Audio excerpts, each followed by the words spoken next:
做饭，给你收拾家务。我觉得我现在找到我自己的兴趣了，我能干很多事情。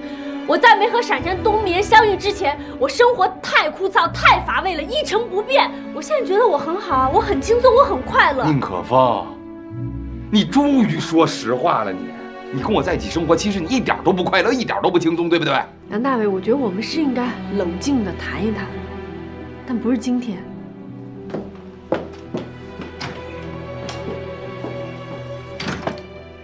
我他妈到底做错什么了？我。你以后能不能别胡说八道？什么叫我在这边乱搞啊？我已经很久没有性生活了。那上大学的时候，你为了骗别人的钱，还说我流产呢。那不是为了积乐成吗？能不能别理他？大半夜的。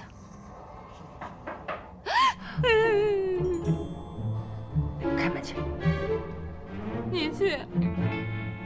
谁离门近谁去。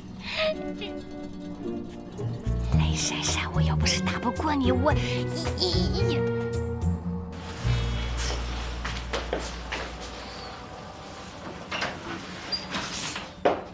可风，你怎么来了？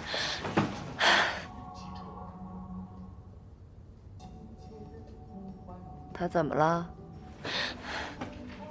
可能是跟杨大为吵架了。饱汉不知道饿汉饥呀，能抱着个男人睡觉还吵什么架？你说他需不需要补点水呀？你是不是脑残呐？他满肚子都是气，你再给他补水，那不成水蒸气了吗？给他脱了吧。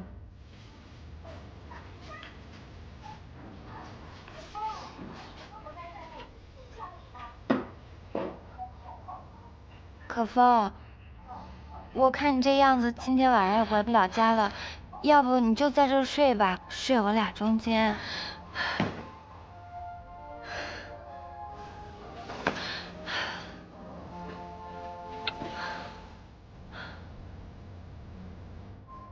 有你俩真好。